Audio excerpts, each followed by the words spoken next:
Okay, let's go for the next topic. The next topic is gonna be relativity. Relativity is divided into two groups. We have the special relativity and we have the general relativity. In the special relativity, we have the time dilation, length contraction, and the systems or inertial system, right, of reference. In this case, we have objects that move at constant speed in a straight line, or the object are at respect to other observers. For the general relativity, we have that the reference frame are accelerated, correct? And this group covers the black holes, the curved space-time, the evolution of the universe, and gravity. Right here, we don't have gravity. We have it right here in the general relativity. Because we are dealing in this video only with the special relativity, these are the postulates for this section. We have for special relativity, we have that the laws of physics are the same in all inertial frames. And well, of course, right, because they're moving at constant speed, right, or are with respect to the other observers. Great. And the speed of light in vacuum has the same value in all inertial frames. So it doesn't matter if the object moves, right, respect to another object, right, the speed of light is the same for both observers. Where we have one observer that moves in one direction, and in one opposite direction we have light, right, sent from one observer to another observer, where the speed of light detected for both is the same. That's the meaning for this. Doesn't matter of the speed of the observer. Okay, perfect. Now let's go to analyze, in this case, the special relativity. Let's start with the time dilation. Let's see what happens to time. Perfect. In this case, let me do it right here. Imagine that we have a observer. The observer is at rest right here, and it has an object that is sent up, right, in a straight line and down to find the time. But if we have any object with mass, of course, it's gonna be affected by gravity. To avoid that, because we don't need gravity, right, in this analysis, we use light. Light is not affected by gravity in these conditions. Okay, so imagine that we have light, we have a photon. Imagine that we have a photon. For simplicity, this is a particle of energy, electromagnetic energy. It's sent right from here to here, right, and bounces back, right, at the same position. Imagine it's a mirror, for simplicity, mirror. Okay, it's a mirror right here. Okay, perfect. Now, because we're dealing with the time, let's calculate the time, let's say, of flight in this case. So the photon goes from this point to this point and returns to the same position. When an object, right, starts at the same position and ends at the same position with respect to an observer, the time is called the proper time. We have the proper time. And let's represent that in this way. Okay, let's try to find the proper time, because we're dealing with time one more time, for this observer at rest. Great. Now, imagine that the distance from here to here is d. Also, we're dealing with speed of light. The definition for any speed, right? Speed is equals to distance divided by the time. That's the definition for speed. In this case, because we're dealing with the speed of light, the symbol for speed of light is c. So must take the same form as the general definition, correct? Distance divided by the time. In this case, we are dealing with time, right? What should be the time? Should be equals to distance divided by the speed of light. C is constant according to this postulate. Perfect. Now, let's go back to our analysis right here. And what is this distance? This distance is the total distance, but the photon start right here, cover this distance and goes back, right? So the distance is twice this t, the total distance. Let's see what happened there. So the proper time for this observer is equals to twice d divided by c. Correct? Perfect. Now, let's compare this time to another observer. Correct? Remember, because we're dealing with inertial frames, the reference frame could be at rest or could be moving at constant speed with respect to another observer. Now let's take that case. Okay, great. Imagine in this case that this reference frame, this observer right here, one more time, is the same right observer right here. Now this system moves this reference frame. Let's take this to be the reference frame of prime, correct? To differentiate it from another one that we want to call it O, correct? Imagine that this experiment now is moving with some velocity v respect to an observer which is right here. We have another observer which is at rest now, correct? And this is the reference frame O. Remember, this means x and y, okay? X and y, prime, because it's attached to this observer, and this x and y is attached to this observer. Now this is at rest, and this one is moving in respect to this observer at constant speed, because this is an inertial frame of reference. Okay, perfect. Let's see what happens. What should be then the time for the same experiment taken by this observer? Because this one moves, imagine that we can do it in this way. This is the path, correct, of this observer, right, moving in that direction with respect to this observer. But the photon now takes this path. It goes from here to here to the mirror and returns right to that position, the same position according to this, but it's not the same position according to this observer. It's different position, correct? Perfect. This distance stays the same, d. Now let's find the distance from here to here according to this observer. Perfect. What should be that distance? The total distance is, one more time, like in this case, it's gonna be 2d, right? What about in this case? Let's take into account only this distance. Okay, so the distance is gonna be, again, according to this. Also, we have another distance right here, right? Let's take this distance. This distance is gonna be equals to c, right? Speed of light, delta t divided by 2, right? It's the same thing as for this case, right? It's gonna be half of the total distance, correct? What about in this direction? In this direction, I need more room. Okay, in this direction, what do we have? We have that velocity, right? We have this distance. Let's call this distance L, from here to here and from here to here, L, correct? What should be L, correct? What should be L in this case? Well, the same thing as before. We have that the distance L is equals to velocity times delta t divided by 2, right? Because the time is half of the total time, correct? The total time is, right, like in this case, we're looking for the time. What is the time?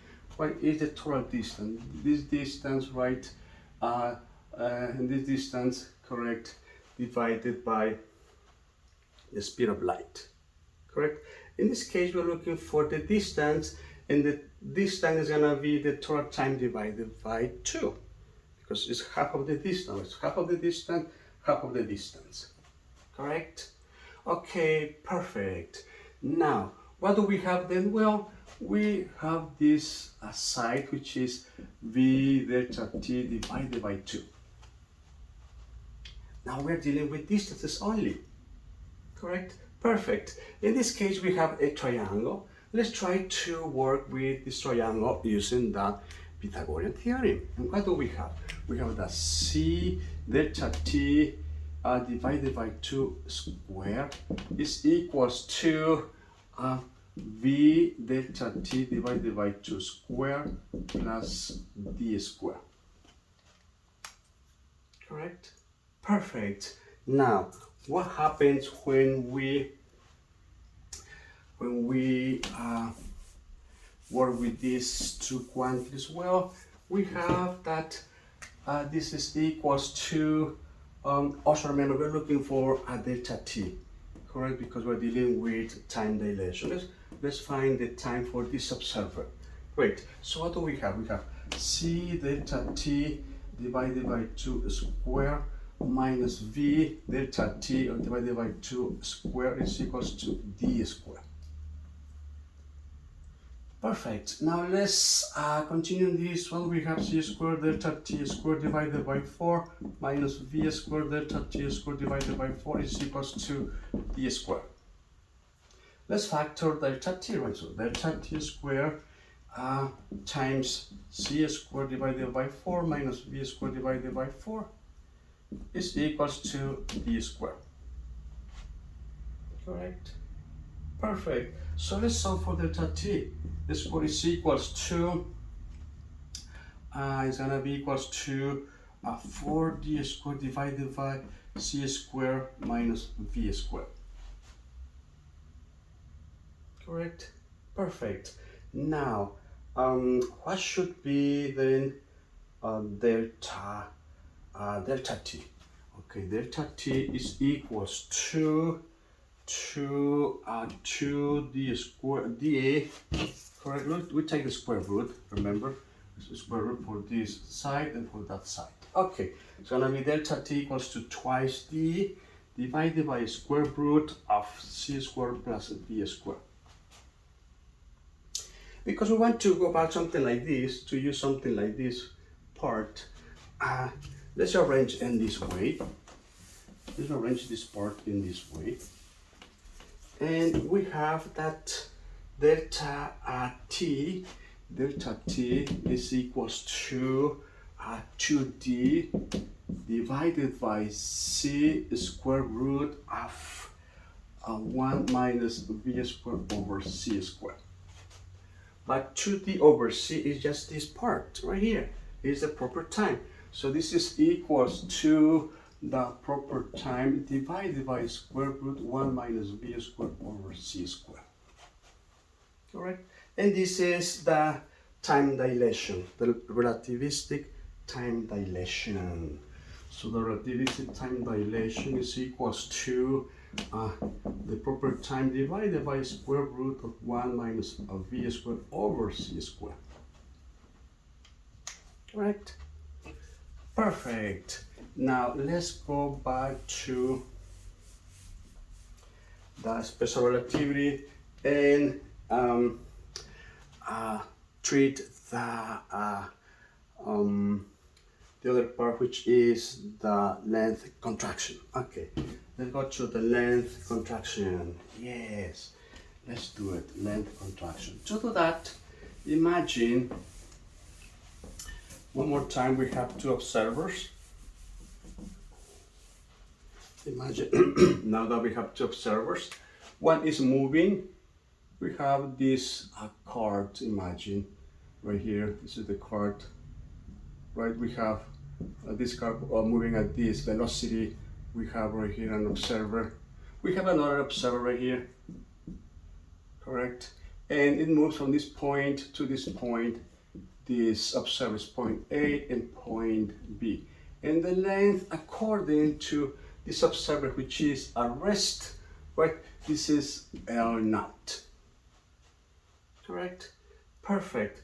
Let's see, for this observer, what should be the speed of this observer, of this reference frame? It's gonna be v is equals to, remember the definition for v is equals to distance divided by the time. So in this case, what is the distance? It's gonna be L naught, and what is the time? Delta t, correct? Delta t. Perfect. And we can solve also for L naught, right? L naught. In this case, L naught is called the proper length. is equals to v delta t, right? This is called the proper length. Perfect. Okay, great. What happens now for the length that is measured by this observer? The same thing. The observer has a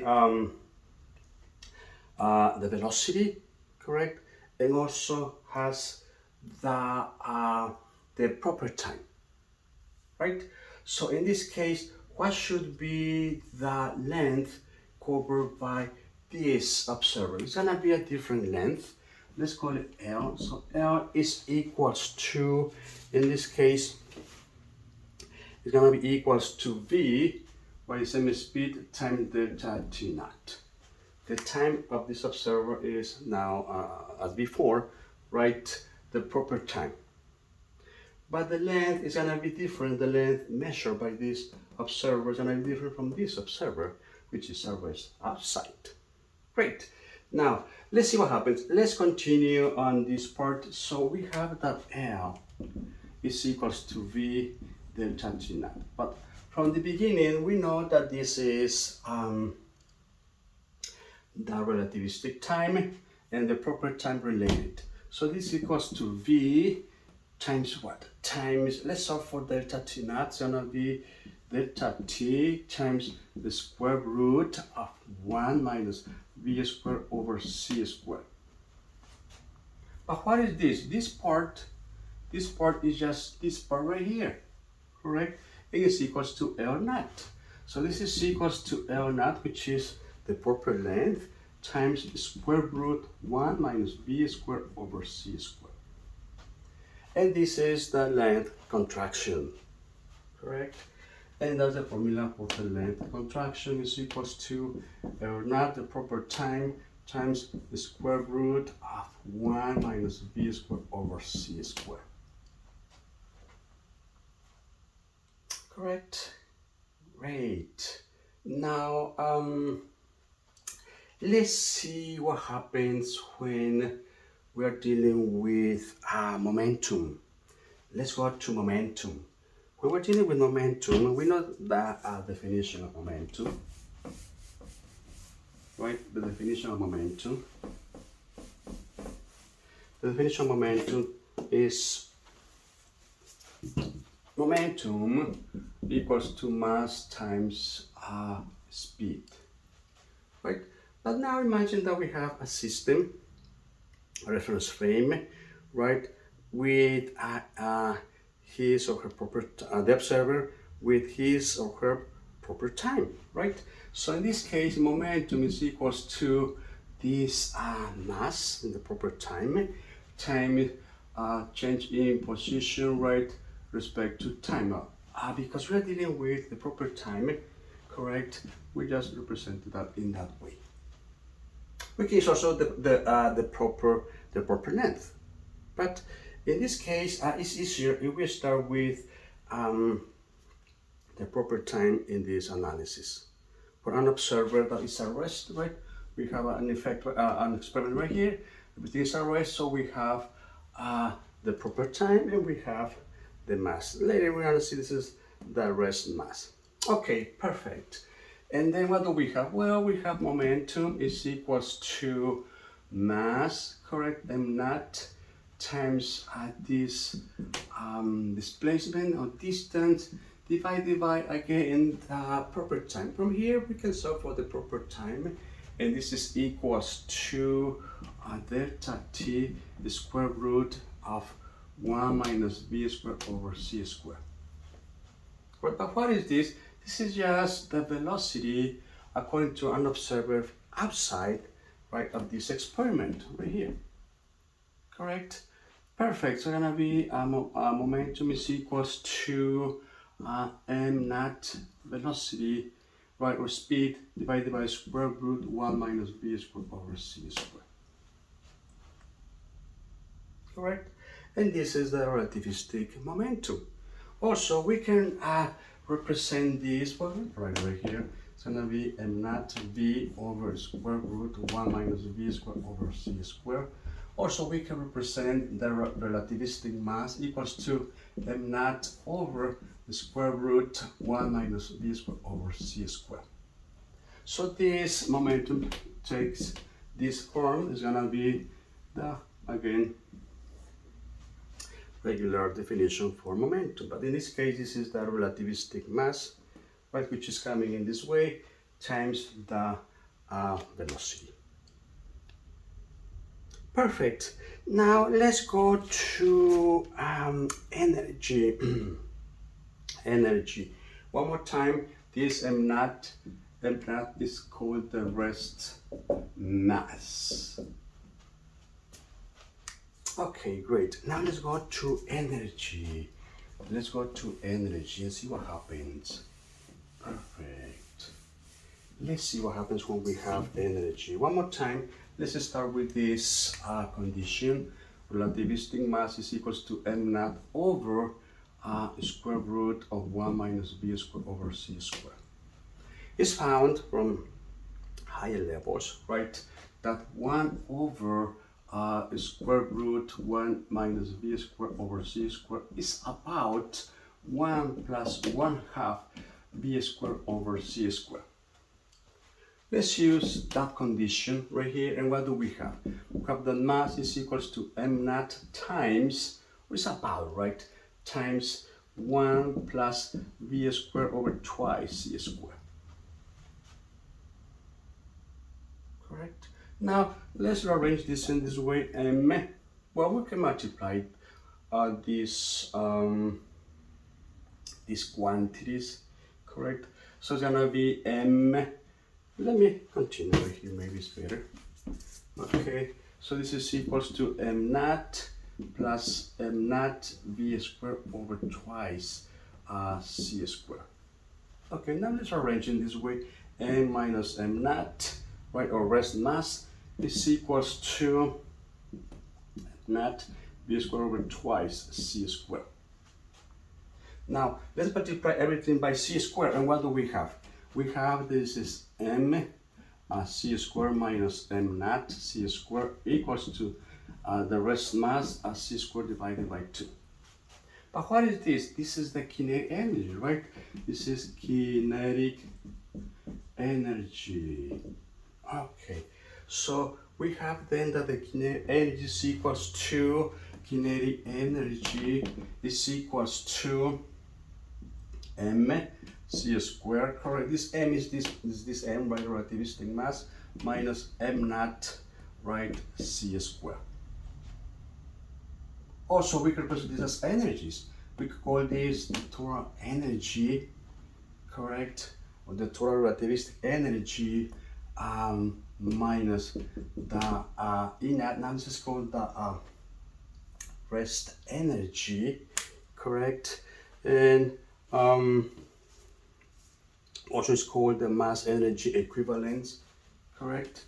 And we have the equation that relate the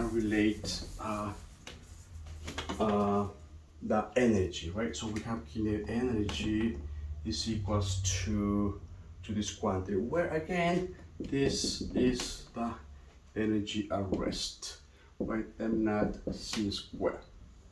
This is also called the mass energy equivalence, right? Mass energy, or energy mass should be better. Energy mass equivalence. Energy, right, mass equivalence. It's one of the most famous equations in science, right? Is that one. Okay, perfect. And this is the rest energy.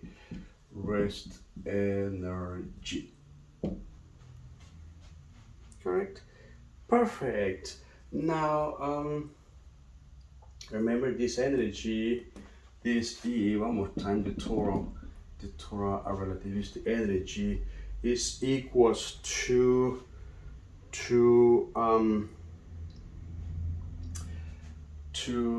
naught to m naught, right, divided by actually it's gonna be this one, right? Is this one? This is mc squared. And what is this? This is equals to, we wanna go back again to the analysis that we had before.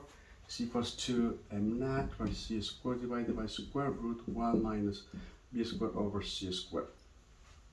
Correct? We just have it before. Perfect. Now, finally, let's go to this situation. Let's start with the relativistic mass. Mass is equals to m naught divided by square root of 1 minus b squared over c squared. In this case, let's take square for both sides because we want to cancel the square root. And what do we have? We have m squared is equals to m naught or rest mass squared divided by 1 minus b squared over c squared. Correct? And this is m squared equals to, we rearrange it, and what do we have? This equals to m naught squared c squared divided by c squared minus b squared. Correct? Perfect. Now, let's go to, I arrange it in this way. So from here, what do we have? M squared times c squared minus b squared is equals to m naught squared c squared. Okay, and then becomes equals to m squared c squared minus m squared b squared equals to m naught or rest energy squared c squared.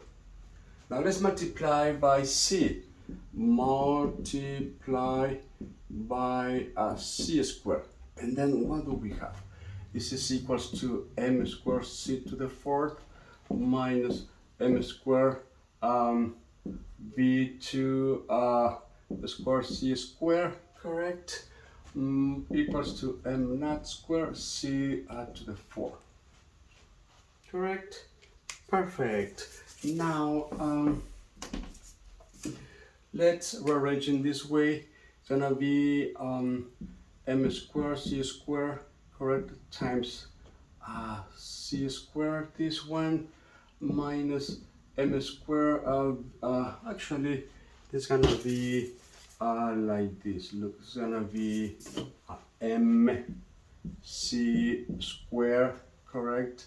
It's gonna be m b squared c squared equals to what? This is equals to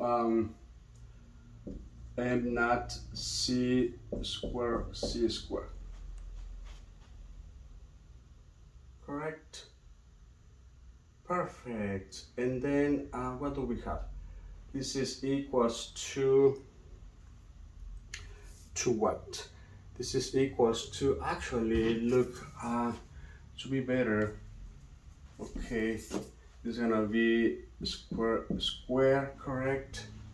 That one, this one stays the same. Perfect. So what is this mc squared? Mc squared is this part right here, right? Which is E. So this is the total relativistic energy square minus, what is this? This is momentum, right? Square c squared is equals to, what is this? This is the energy, rest energy square, correct? Let me see what happens. This is gonna be the same thing as in this case, correct? So it's gonna be this mc squared square. Okay, perfect. And then, well, we have this conclusion for this analysis. Also, we can rearrange it in this way. The energy, the total relativistic energy is equals to b squared, this is square, right? C squared plus the rest energy squared. Correct? For photons, for example, the rest energy is equals to 0. So means what? That the energy of the photon is equals to momentum times c, speed of light. for example, is one of the conclusions in this analysis. Okay, and with this, we finish this chapter of relativity, and see you in the next chapter. Bye.